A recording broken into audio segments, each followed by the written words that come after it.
ನಮಸ್ಕಾರ. ಮುಂಬೈ ನ್ಯೂಸ್ ವೀಕ್ಷಕರಿಗೆ ಸ್ವಾಗತ. ನಾನು ಸವಿತಾ ಕುಲಕರ್ಣಿ.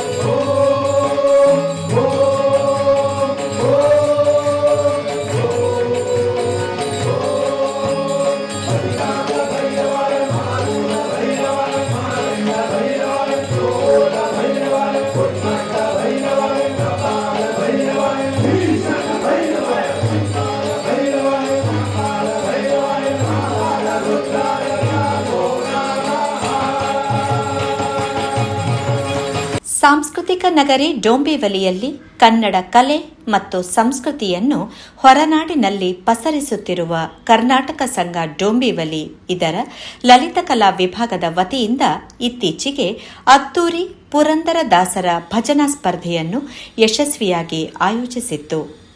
ಭಜನಾ ಸಂಸ್ಕೃತಿಯ ಪುನರುತ್ಥಾನಕ್ಕೆ ನಾಂದಿ ಹಾಡಿದ ಈ ಕಾರ್ಯಕ್ರಮದ ಕುರಿತು ಒಂದು ವಿಶೇಷ ವರದಿ.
ಕಳೆದ 10 ವರ್ಷಗಳಿಂದ ನಿರಂತರವಾಗಿ ಪುರಂದರದಾಸರ ಆರಾಧನೆಯನ್ನು ಮಾಡುತ್ತಾ ಬಂದಿರುವ ಕರ್ನಾಟಕ ಸಂಘ ಡೋಂಬಿವಲಿ ಈ ಬಾರಿಯೂ ಭಜನಾ ಸ್ಪರ್ಧೆಯನ್ನು ಆಯೋಜಿಸಿತ್ತು.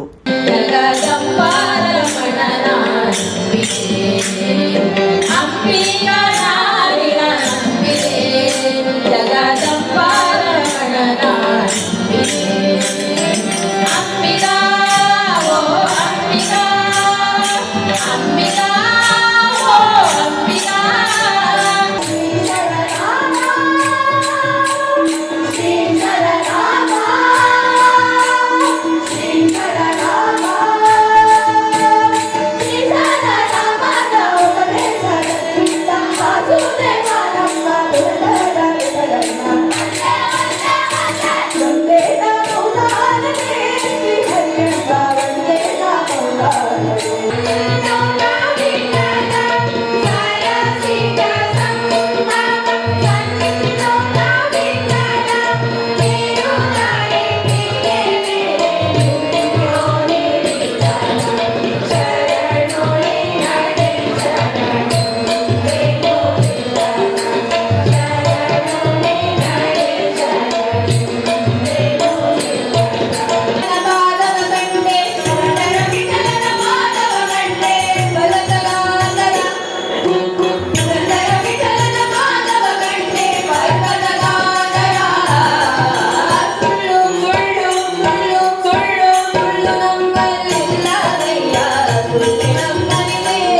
ಕಾರ್ಯಕ್ರಮವನ್ನು ದೀಪ ಪ್ರಜ್ವಲಿಸಿ ಉದ್ಘಾಟಿಸಿದ ಸಂಘದ ಕಾರ್ಯಾಧ್ಯಕ್ಷರಾದ ಡಾಕ್ಟರ್ ದಿವಾಕರ್ ಶೆಟ್ಟಿ ಇಂದ್ರಾಳಿ ಅವರು ಭಜನೆಯು ಮನಸ್ಸಿನ ಶಾಂತಿಗೆ ದಿವ್ಯೌಷಧ ಎಂದು ಬಣ್ಣಿಸಿದರು.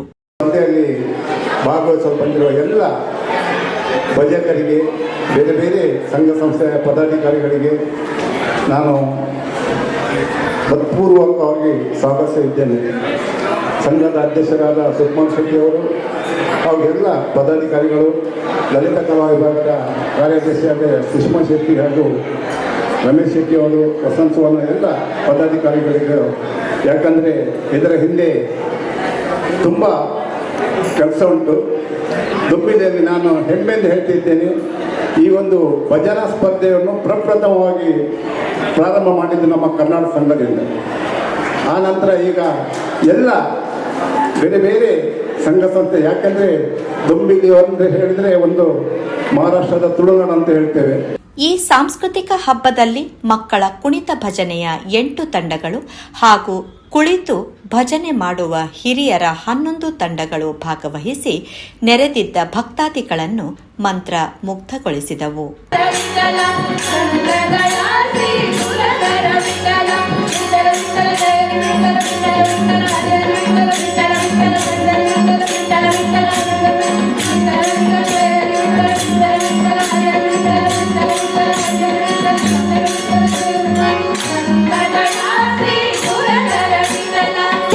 ಕಟ್ಟಿದವ ಕಲರದೆಯ ಮೆಟ್ಟಿದವ, ಕಟ್ಟಿದವ ಕಲರದೆಯ ಮೆಟ್ಟಿದವ, ಗಾಯನ ಪಾಡಿದವ ಹರಿಮೂರ್ತಿ ನೋಡಿದವ, ಗಾಯನ ಪಾಡಿದವ ಹರಿಮೂರ್ತಿ ನೋಡಿದವ, ಗಾಯನ ಪಾಡಿದವ ಹರಿಮೂರ್ತಿ ನೋಡಿದವ, ಗಾಯನ ಪಾಡಿದವ ಹರಿಮೂರ್ತಿ ನೋಡಿದವ.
ದೇವರಿಗೆ ಆರತಿ ಬೆಳಗಿ ಭಜನಾ ಸ್ಪರ್ಧೆಗೆ ಮಂಗಳ ಹಾಡಲಾಯಿತು.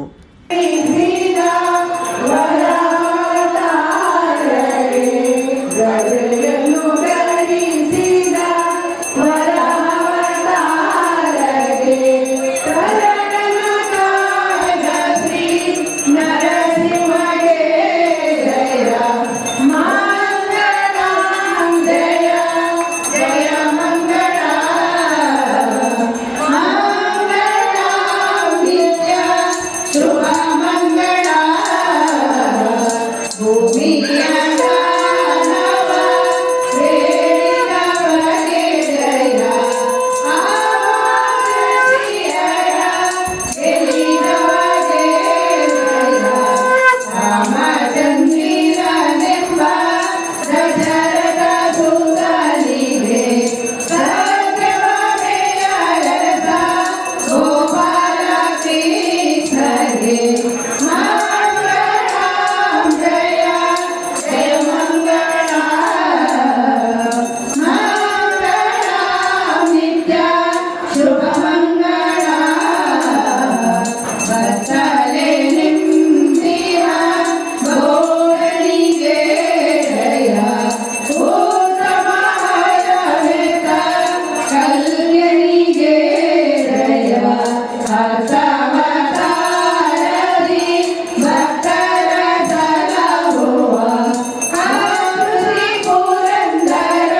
ಸಂಜೆ ನಡೆದ ಬಹುಮಾನ ವಿತರಣಾ ಕಾರ್ಯಕ್ರಮದಲ್ಲಿ ಲಲಿತ ಕಲಾ ವಿಭಾಗದ ಕಾರ್ಯಾಧ್ಯಕ್ಷೆ ಸುಷ್ಮಾ ಡಿ ಶೆಟ್ಟಿ ಸ್ವಾಗತಿಸಿ ಪ್ರಾಸ್ತಾವಿಕ ನುಡಿಗಳನ್ನಾಡಿದರು.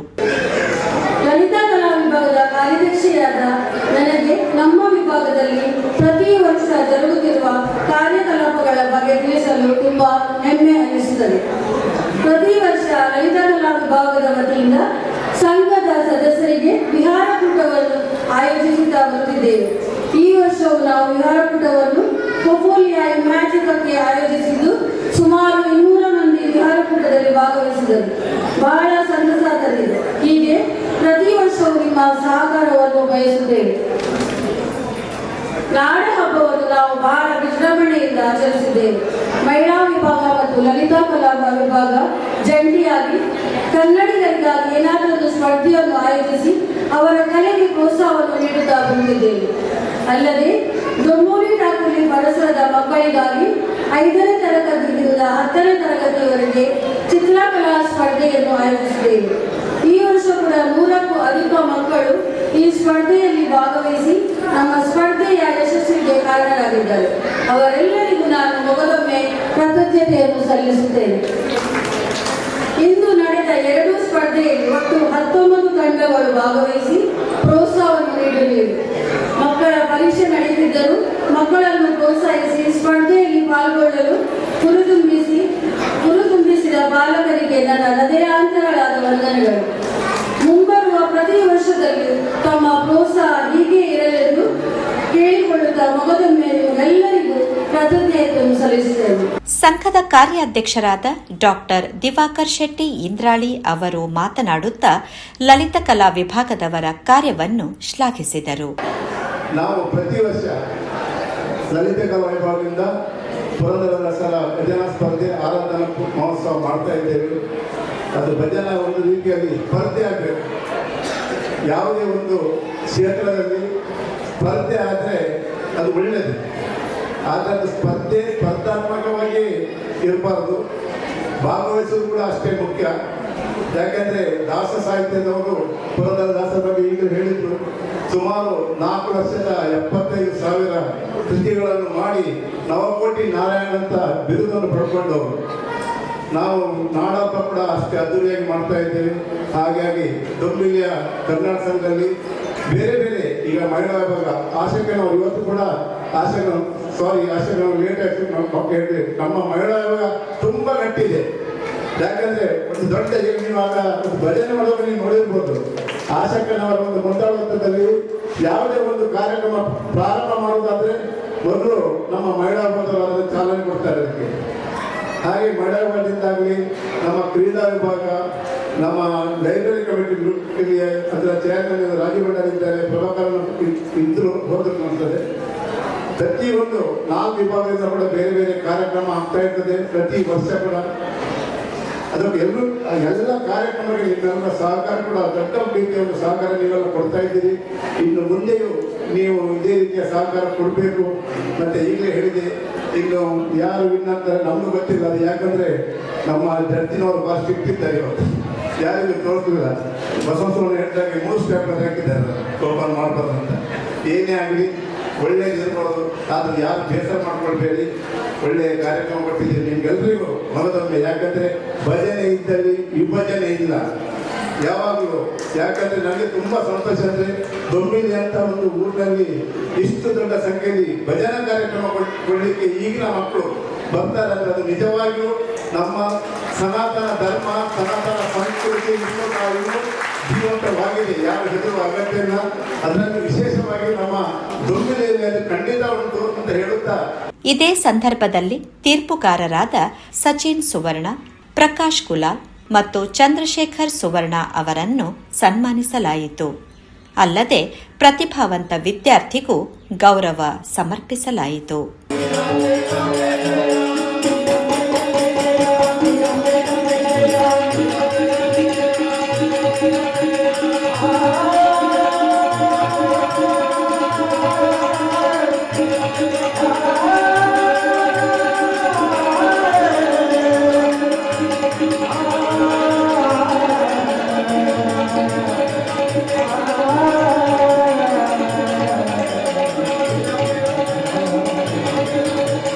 ಗುಂಪುಗಾರರು ತಮ್ಮ ತಮ್ಮ ಅನಿಸಿಕೆ ವ್ಯಕ್ತಪಡಿಸಿದರು. ಒಂಚೂರು ನಂದು ಸಂಗೀತರು ಸ್ವಲ್ಪ ಟೈಮ್ ಕೊಡೋದು పొరుగుదొంచి కుణిత భజన జోకుల ఉంటాయి ತನ್ನ ಇಡೀ ಬದಲು ಈತು ಜೋಗದಲ್ಲಿ ಪ್ರೋಗ್ರಾಮ್ ತನ್ನ ಜನ್ಮ ಸಾರ್ಥಕ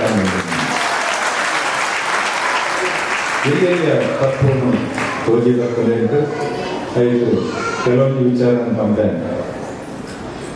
ತಾಳೊಬ್ಬರು ಆತ್ಮಲ್ಲಿ ಒಂದು ರಿಬ್ಬನ್ ಕಟ್ಟಲು ಅವಳು ಅಂಚಿನ ವೈಖರಿ ಗೊಚ್ಚಿಂದ ಅನ್ನೋ ಅನಿಸಿಕೆ ದಾಯಕಿನ ಮಣ್ಣ ತಾಳ ಕೊಟ್ಟನಾಗ ರಿಬ್ಬನ್ ಮೀನ್ಲು ಬರ್ತದೆ ಕುಣಿತನಾಗ ಸೌಂಡ್ ಇಚ್ಚಿ ಮಸ್ತ್ ಏರ್ಪೇರ ಅಂತ ಡೊಕ್ಕೊಂಜಿ ಮುತ್ತ ಮಲ್ಲ ಸಮಸ್ಯೆ ಬಂದಾಗ ಹಿಮ್ಮೇಳದ ಕಣ ಅಭಾವ ಉಂಟು ಅಂತ ಗೊತ್ತಾ ಕೈತ ಬಂದೊಂಚೂರು ಏರ್ಪೇರ ಆಗ್ತದೆ ಬೇಕಂದ್ರೆ ಹಿಮ್ಮೇಳದಕ್ಕೆ ಒಂದು ಎರಡು ಮೂರು ಟೀಮರು ಒಳ್ಳೆಯಲ್ಲಿ ಒಂದು ಬರ್ತದೆ ಕ್ಲೇಮ್ ಅಂತ ಇರ್ತೇವೆ ಅಂಚಾದ ಪ್ರಾಕ್ಟೀಸ್ ಬಂದ್ರೆ ಟೈಮ್ ದಿಕ್ಕುಜಿ ಹಿಮ್ಮೇಳದಲ್ಲಿ ಡೈಲಿ ದಿಕ್ಕುಜೇರುವಂತೆ ಮುಂದೆ ಒಂಚೂರು ಹಂಚಿಂಚಾಗುತ್ತೆ ಬಕ್ಕ ಕುಣಿತ ಒಬ್ಬೇ ರೀತಿ ಒಂದು ತಾಳ ಗಮನ ಕೊರ್ದು ತಾಳ ಗಮನ ಕೊರ್ದು ಐತ ಕೌಂಟುಂಡು ನಿಕಲಿರುತ್ತೆ ಎಂಚ ಬಂತೀನಿ ಬಂದಾಗ ಅವ್ರು ಹೆಮ್ಮೆಲದ ಕಲಿತೆ ಅಗಲದಂತೆ ತೆರೆದಿನ ಕಲಾಗುತ್ತೆ. ಕೆಲವೊಂದು ಸಣ್ಣ ಸಣ್ಣ ತಪ್ಪುಗಳು ಕಂಡುಕೊಂಡು ಕೆಲವು ಟೀಮಲ್ಲಿ ಎಲ್ಲರೂ ಲೀಡ್ ಮಾಡ್ತಿದ್ರು, ಒಬ್ಬರು ಲೀಡ್ ಮಾಡೋದಲ್ಲ ಎಲ್ಲರೂ ಒಟ್ಟಿಗೆ ಲೀಡ್ ಮಾಡ್ತಿದ್ರು ಒಂದೆರಡು ಪದ್ಯ. ಹಾಗಾಗಬಾರ್ದು, ಒಬ್ಬರು ಹಾಡಿ ಮತ್ತೊಬ್ಬರು ಮತ್ತೆ ಉಳಿದವರು ಲೀಡ್ ಮಾಡುವಂಥದ್ದು ಕುಳಿತುಕೊಂಡು ಭಜನೆಯಲ್ಲಿ ಒಂದು ಕ್ರಮ. ಮತ್ತೊಂದು ಟೀಮಲ್ಲಿ ಒಂದು ಚರಣವನ್ನು ಒಬ್ಬರು ಮತ್ತೊಂದೆರಡು ಲೈನನ್ನು ಇಬ್ಬರು ಇನ್ನೊಬ್ಬರು ಹಾಡ್ತಿದ್ರು, ಅದು ಕೂಡ ನಾನು ಗಮನಿಸಿದೆ. ಅದು ಹಾಗೆ ಇನ್ನು ಮುಂದಿನ ಇದರಲ್ಲಿ ಆಗಬಾರ್ದು. ತಾಳ ಕೂಡ ಸ್ವಲ್ಪ ವೆರೈಟಿಯಲ್ಲಿ ಇದ್ದರೆ ಚೆಂದ ಬರ್ತದೆ. ಒಂದೇ ಸ್ಟಾರ್ಟಿಂಗ್ ಹಿಡಿದು ಲಾಸ್ಟ್ ತನಕ ಕೂಡ ಒಂದೇ ರೀತಿ ತಾಳ ಹೋದರೆ ಅದು ಸ್ವಲ್ಪ ಅಷ್ಟು ಚೆನ್ನಾಗಿ ಕಾಣಲಿಲ್ಲ. ನಾವು ಒಂದ ಮ್ಯೂಸಿಕ್ ಬರುವಾಗ ಅಲ್ಲಿ ತಾಳ ಚೇಂಜ್ ಮಾಡಬೇಕು ಸ್ವಲ್ಪ. ನಿನ್ನೆ ಬಂದಾಗ ನನ್ನ ತಲೆಯಲ್ಲಿ ನಾನು ಮುಂಬೈಲಿದ್ದೀನಿ ಅಂತ ಆ ಥರ ಚಿಂತೆ ಆಗ್ತಿತ್ತು. ಆದರೆ ಎಲ್ಲೋ ಒಮ್ಮೆ ಬೆಳಿಗ್ಗೆ ನಾನು ಒಂದು 11 ಗಂಟೆಗೆ ಭಜನೆ ಸ್ಪರ್ಧೆ ಪ್ರಾರಂಭ ಆದ್ಮೇಲೆ ಕೂತ್ಕೊಂಡು ಯೋಚನೆ ಮಾಡಿದಾಗ ಎಲ್ಲ ಉಡುಪಿ ಮಂಗಳೂರು ಅಲ್ಲೆಲ್ಲ ಕೂತ್ಕೊಂಡಿದ್ದೀನಿ ನಾನು ಅಂದ್ರೆ. ಯಾಕಂದ್ರೆ ಎಲ್ಲರೂ ನೋಡುವಾಗ ತುಳು ಮಾತಾಡ್ತಾರೆ, ಕನ್ನಡ ಮಾತಾಡ್ತಾರೆ, ಎಲ್ಲೂ ನೋಡಿದ್ರೆ ನಮ್ಮವರು ಇದ್ದಾರೆ. ನನಗೆ ಇಲ್ಲಿ ತನಕ ಇಷ್ಟೋ ತನಕ ನಾ ಏನೋ ಕರಾವಳಿ ಬದಿಯಲ್ಲಿ ಅಲ್ಲೆಲ್ಲ ಕೂತ್ಕೊಂಡು ಯಾವುದೋ ಒಂದು ಹಾಲಲ್ಲಿ ಕಾರ್ಯಕ್ರಮ ಮಾಡ್ತಾ ಇದ್ದೀವಿ ಅಂತೇಳಿ ಏನೋ ಒಂದು ಹೆಮ್ಮೆ ಆಗ್ತದೆ. ಆದರೆ ಅಲ್ಲಿನ ಸಂಪ್ರದಾಯ ಅಲ್ಲಿನ ಸಂಸ್ಕೃತಿಯನ್ನ ನೀವು ಇಲ್ಲಿ ಎತ್ತಿ ಹಿಡಿತೀರಲ್ಲ, ನಿಮಗೆ ನನ್ನ ದೊಡ್ಡ ನಮಸ್ತೆ. ಸ್ಪರ್ಧೆಯ ಅಂತ್ಯದಲ್ಲಿ ವಿಜೇತರಿಗೆ ನಗದು ಹಾಗೂ ಫಲಕಗಳನ್ನು ನೀಡಿ ಗೌರವಿಸಲಾಯಿತು. ಮಕ್ಕಳ ಕುಣಿತ ಭಜನೆಯಲ್ಲಿ ಶ್ರೀ ಮಹಾವಿಷ್ಣು ಮಂದಿರ ಡೋಂಬಿವಲಿ ಪ್ರಥಮ, ಶ್ರೀ ದುರ್ಗಾಂಬಿಕಾ ತಂಡ ಅಸಲ್ಫಾ ದ್ವಿತೀಯ, ತುಳು ವೆಲ್ಫೇರ್ ಅಸೋಸಿಯೇಷನ್ ಡೋಂಬಿವಲಿ ತೃತೀಯ, ಬಂಟರ ಸಂಘ ಮುಂಬೈ ಅಂಧೇರಿ ಬಾಂದ್ರಾ ಸಮಿತಿ ಸಮಾಧಾನಕರ ಬಹುಮಾನ ಪಡೆದರೆ, ಹಿರಿಯರ ತಂಡದಲ್ಲಿ ಶ್ರೀ ನಿತ್ಯಾನಂದ ಚಾಮುಂಡೇಶ್ವರಿ ಭಜನಾ ಮಂಡಳಿ ಸಾಕಿನಾಕ ಪ್ರಥಮ, ನವೋದಯ ಕನ್ನಡ ಸೇವಾ ಸಂಘ ಠಾಣೆ ದ್ವಿತೀಯ, ಭ್ರಮರಾಂಬಿಕಾ ಭಜನಾ ಮಂಡಳಿ ಡೋಂಬಿವಲಿ ತೃತೀಯ ಹಾಗೂ ಶ್ರೀ ಜಗದಂಬಾ ಮಂದಿರ ಡೋಂಬಿವಲಿ ತಂಡವು ಸಮಾಧಾನಕರ ಬಹುಮಾನ ಪಡೆಯಿತು. ಸಮಾರಂಭದ ಅಧ್ಯಕ್ಷತೆ ವಹಿಸಿದ್ದ ಸಂಘದ ಅಧ್ಯಕ್ಷರಾದ ಸುಕುಮಾರ್ ಶೆಟ್ಟಿ ಅಧ್ಯಕ್ಷೀಯ ಮಾತುಗಳನ್ನಾಡಿದರು. ಇಂದಿನ ಕಾರ್ಯಕ್ರಮವನ್ನು ಆಯೋಜಿಸಿದ ಲಲಿತ ಕಲಾ ವಿಭಾಗದ ನಮ್ಮ ಸುಷ್ಮಾ ಶೆಟ್ಟಿ ಹಾಗೂ ರಮೇಶ್ ಶೆಟ್ಟಿ, ವಿಶೇಷವಾಗಿ ಈ ಕಾರ್ಯಕ್ರಮಕ್ಕೆ ಆಯೋಜನೆಗೆ ಬಂದ ಬೆಂಗಳೂರಿನ ಬಂದ ವಸಂತ್ ಸುವರ್ಣ ಅವರಿಗೆ ನಾನು ಅಭಿನಂದಿಸ್ತಾ ಇದ್ದೇನೆ. ಕಾರ್ಯಾಧ್ಯಕ್ಷ ಹಿರಿಯರು ನಾವು ಯಾವಾಗಲೂ ತೀರ್ಪನ್ನು ಒಂದು ಪಾರದರ್ಶಕವಾಗಿರುವಂತರ ಕೆಲವು ವರ್ಷಗಳಿಂದ ಊರಿನಿಂದ ತೀರ್ಪುಗಾರರನ್ನು ಕರೆಸ್ತಾ ಇದ್ದೇವೆ. ವಿಶೇಷವಾಗಿ ಏಕೆಂದರೆ ನಮ್ಮ ಡೋಂಬಿವಲಿ ಅಥವಾ ಉಪನಗರ ಮುಂಬೈನಿಂದ ನಮಗೆ ಹೆಚ್ಚಿನ ತಂಡಗಳು ಬರ್ತಾ ಉಂಟು. ಅದಕ್ಕೋಸ್ಕರ ನಾವು ಊರಿನಿಂದ ತೀರ್ಪುಗಾರರನ್ನು ಪ್ರತಿ ವರ್ಷ ಬರ್ತಾ ಇದ್ದೇವೆ. ಕಳೆದ 10 ವರ್ಷಗಳಿಂದ ಈ ಕಾರ್ಯಕ್ರಮವನ್ನು ಹಮ್ಮಿಕೊಂಡಿದ್ದೇವೆ. ವಿಶೇಷವಾಗಿ ನಾನು ಹೇಳುವುದಾದ್ರೆ, ಕುಣಿತ ಭಜನೆ ನಾವು ಮಕ್ಕಳಿಗೆ ಪ್ರಾರಂಭ ಮಾಡಲಿಕ್ಕೆ ಒಂದು ಕಾರಣ ಉಂಟು ವಿಶೇಷವಾಗಿ. ಯಾಕೆಂದ್ರೆ ಹಿಂದೆ ಮಕ್ಕಳಿಗೆ ಬೇರೆ ಕುಣಿತ ಭಜನೆ ಮಾಡ್ತಿದ್ರು ಒಟ್ಟಿಗೆ. ಆದರೆ ಕೆಲವು ಸ್ವಲ್ಪ ನಮ್ಮಲ್ಲಿ ಹಿರಿಯರಿಗೆ ಮಕ್ಕಳಿಗೆ ಕಾಂಪಿಟೇಷನ್ ಮಾಡಲಿಕ್ಕೆ ತುಂಬಾ ಕಷ್ಟ ಆಗ್ತಿತ್ತು. ಅದೇ ರೀತಿಯಲ್ಲಿ ನಾವು ಮಕ್ಕಳಿಗೆ ಬೇರೆ ಇಟ್ಟು ಅವರಿಗೆ ಒಂದು ಕುಣಿತ ಭಜನೆ ಪ್ರಾರಂಭ ಮಾಡಿದ್ದೇವೆ. ಈಗ ತುಂಬಾ ಖುಷಿ ಆಗ್ತಾ ಉಂಟು. ವಿಶೇಷವಾಗಿ ಮಕ್ಕಳು ಬಾಯಲ್ಲಿ ಭಜನೆ ಹೇಳಿ ಕುಣಿಯುತ್ತಿದ್ದು, ಅದು ವಿಶೇಷವಾಗಿ ಮಕ್ಕಳಿಗೆ ಅಭಿನಯಿಸ್ತಾ ಇದ್ದೇನೆ. ಭಜನೆ ಕಲಿಸುವವರು, ನೃತ್ಯ ಕಲಿಸುವವರು ಅವರಿಗೆ ಭಜನೆ ಕಲಿಸಿ ಅವರಿಗೆ ಕುಣಿತ ಭಜನೆಯಲ್ಲಿ ಭಾಗವಹಿಸಲು ಖಂಡಿತ ಉತ್ತಮವಾಗಿ ತೋರ್ಕೊಂಡು ಅವರಿಗೆ ಭಕ್ತಿಯನ್ನು ಕೂಡ ಮೂಡಿಸುತ್ತದೆ. ಏಕೆಂದರೆ ಭಜನೆ ಶಕ್ತಿ, ಶಾಂತಿ ಮತ್ತು ಭಕ್ತಿಯ ಒಂದು ಪೂರಕ. ಅದೇ ರೀತಿ ಸಾಮೂಹಿಕ ಭಜನೆ ಒಂದು ಸಮಾಜವನ್ನು ಒಗ್ಗಟ್ಟನ್ನು ಮೂಡಿಸುತ್ತದೆ ಅಂತ ಹೇಳ್ತಾ ಇದ್ದಾರೆ. ಸಮಾಜ ಸೇವಕ ವಸಂತ್ ಸುವರ್ಣ ಕಾರ್ಯಕ್ರಮ ನಿರೂಪಿಸಿ ವಂದಿಸಿದರೆ, ರಮೇಶ್ ಶೆಟ್ಟಿ, ಮೈನಾ ಶೆಟ್ಟಿ ಮತ್ತು ಆಶಾ ಶೆಟ್ಟಿ ಅವರು ಅತಿಥಿಗಳನ್ನು ಪರಿಚಯಿಸಿದರು. ದೇವದಾಸ್ ಕುಲಾಲ್ ವಿಜೇತ ತಂಡದ ಯಾದಿ ವಾಚಿಸಿದರು. ವೇದಿಕೆಯ ಮೇಲೆ ಸಂಘದ ಅಧ್ಯಕ್ಷರಾದ ಸುಕುಮಾರ್ ಎನ್ ಶೆಟ್ಟಿ, ಕಾರ್ಯಾಧ್ಯಕ್ಷ ದಿವಾಕರ್ ಶೆಟ್ಟಿ ಇಂದ್ರಾಳಿ, ಉಪಾಧ್ಯಕ್ಷ ಲೋಕನಾಥ್ ಶೆಟ್ಟಿ, ಉಪ ಕಾರ್ಯಾಧ್ಯಕ್ಷ ದೇವದಾಸ್ ಕುಲಾಲ್, ಗೌರವ ಪ್ರಧಾನ ಕಾರ್ಯದರ್ಶಿ ಅಜಿತ್ ಉಮ್ರಾಣಿ, ಕೋಶಾಧಿಕಾರಿ ತಾರಾನಾಥ್ ಅಮೀನ್, ಲಲಿತಕಲಾ ವಿಭಾಗದ ಅಧ್ಯಕ್ಷೆ ಸುಷ್ಮಾ ಡಿ ಶೆಟ್ಟಿ, ಕಾರ್ಯದರ್ಶಿ ರಮೇಶ್ ಅಚ್ಚಣ್ಣ ಶೆಟ್ಟಿ ಸೇರಿದಂತೆ ವಿಮಲಾ ಶೆಟ್ಟಿ, ಪ್ರಭಾಕರ್ ಆರ್ ಶೆಟ್ಟಿ, ಜಗನ್ನಾಥ್ ಶೆಟ್ಟಿ, ವಸಂತ್ ಸುವರ್ಣ, ಆಶಾ ಎಲ್ ಶೆಟ್ಟಿ ಉಪಸ್ಥಿತರಿದ್ದರು. ಒಟ್ಟಿನಲ್ಲಿ ಡೋಂಬಿವಲಿಯ ಮಣ್ಣಿನಲ್ಲಿ ದಾಸ ಸಾಹಿತ್ಯದ ಸುಧೆ ಹರಿದಂತಾಯಿತು. ಹೊರನಾಡಿನಲ್ಲಿ ಕನ್ನಡವನ್ನು ಉಳಿಸಿ ಬೆಳೆಸುವ ನಿಟ್ಟಿನಲ್ಲಿ ಕರ್ನಾಟಕ ಸಂಘ ಡೋಂಬಿವಲಿ ಮಾಡುತ್ತಿರುವ ಈ ಕಾರ್ಯ ನಿಜಕ್ಕೂ ಶ್ಲಾಘನೀಯ. ಸತೀಶ್ ಶೆಟ್ಟಿ ಜೊತೆ ಇನ್ನಂಜೆ ಜಯರಾಮ್, ಮುಂಬೈ ನ್ಯೂಸ್. ನಾನು ಸವಿತಾ ಕುಲಕರ್ಣಿ. ಮತ್ತಷ್ಟು ಸುದ್ದಿಗಳೊಂದಿಗೆ ಮತ್ತೆ ಭೇಟಿಯಾಗೋಣ. ನಮಸ್ಕಾರ.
ಶಿವ